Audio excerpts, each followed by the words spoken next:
Halo semua, pernah kepikiran gak sih gimana ceritanya nama satu suku dari Indonesia, yaitu Makassar, bisa muncul di tempat-tempat yang gak kita duga sama sekali di seluruh dunia? Dari Afrika Selatan sampai Thailand, jejak mereka itu ada di mana-mana. Yuk kita bareng-barang telusuri misteri maritim yang keren ini. Kelihatannya pertanyaannya simpel ya, tapi jawabannya, wah bakal majak kita keliling dunia. Coba deh perhatiin titik-titik di peta ini.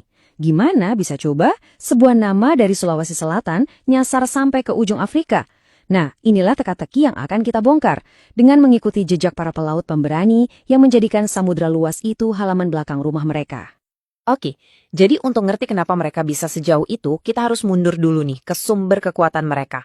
Dan ini membawa kita ke sebuah kerajaan maritim yang di masanya benar-benar mendominasi lautan. Kerajaan Goa Talo.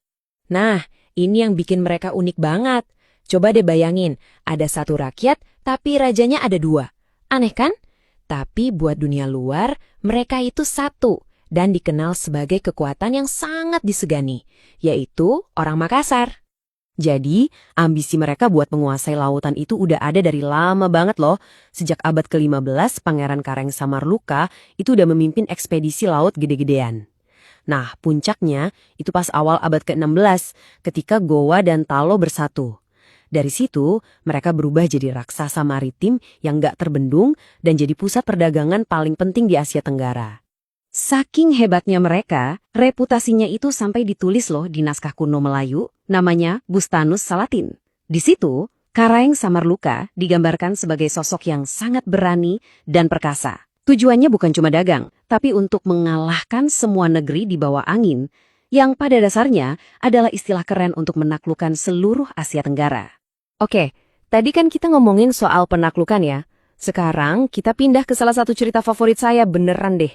Ini kisah tentang hubungan damai yang udah terjalin ratusan tahun.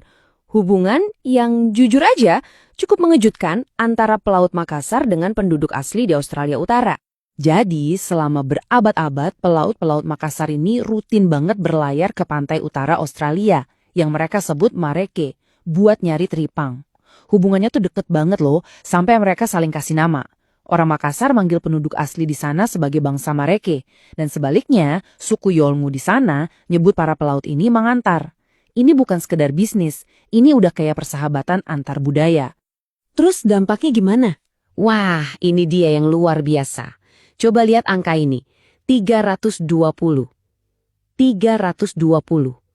Sebanyak itulah kata-kata dari bahasa Makassar yang diserap dan jadi bagian dari bahasa suku Yolngu. Ini bukti nyata, kalau yang mereka tukarkan itu bukan cuma barang dagangan, tapi juga bahasa, ilmu, dan budaya. Dan ini bukan cuma dongeng loh, buktinya itu masih ada sampai sekarang. Kalau kalian ke Australia Utara hari ini, kalian bisa banget berdiri di pantai yang namanya Makassan Beach. Kalian bahkan bisa masuk ke gua-gua kuno dan ngelihat sendiri lukisan perahu finisi yang digambar oleh orang aborigin ratusan tahun yang lalu. Sejarah mereka terukir abadi di sana. Nah, orang Makassar ini kan gak cuma dagang ya, mereka juga merantau dan menetap di tempat baru. Entah itu karena pilihan sendiri, karena ada ikatan kerajaan, atau bahkan karena terpaksa diasingkan. Mereka membangun komunitas baru di seluruh penjuru dunia, menciptakan diaspora global yang mungkin gak pernah kita bayangkan sebelumnya.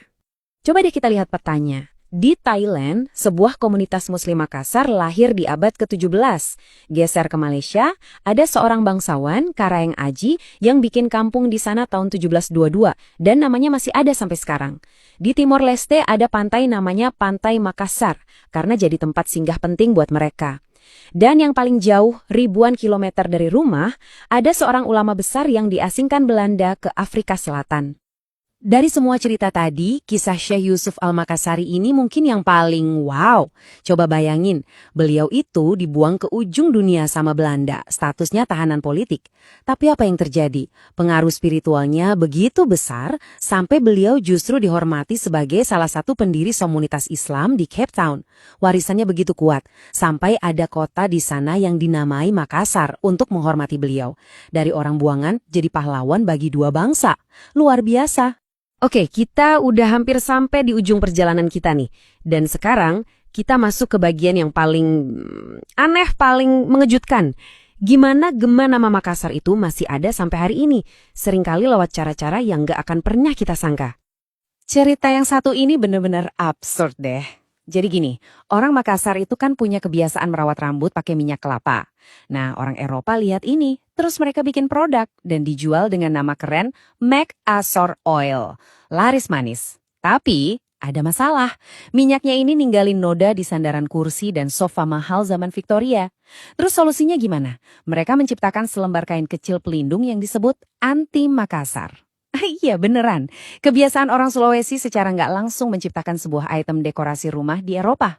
Dan jejaknya itu ada di mana-mana. Seringkali kita nggak sadar. Ada kapal induk Angkatan Laut Amerika, namanya USS Makassar Strait. Jelas ada Selat Makassar, jalur pelayaran super penting. Bahkan ada ikan yang dinamain ikan Makassar sama Belanda. Nama ini juga muncul di berbagai novel sampai jadi nama kampung dan pulau di seluruh Indonesia. Jejak mereka itu benar-benar nggak bisa dihapus. Jadi, begitulah perjalanan kita. Dari sebuah kerajaan kuno di Sulawesi sampai ke sofa-sofa di Eropa, kita udah menelusuri jejak global orang Makassar untuk menjawab satu pertanyaan. Kisah ini ngajarin kita satu hal penting. Di balik nama-nama biasa yang kita lihat setiap hari, sering banget ada cerita, ada koneksi global yang luar biasa. Ini bikin kita mikir kan, kira-kira sejarah tersembunyi apa lagi ya yang ada di sekitar kita, yang cuma nunggu buat kita temukan?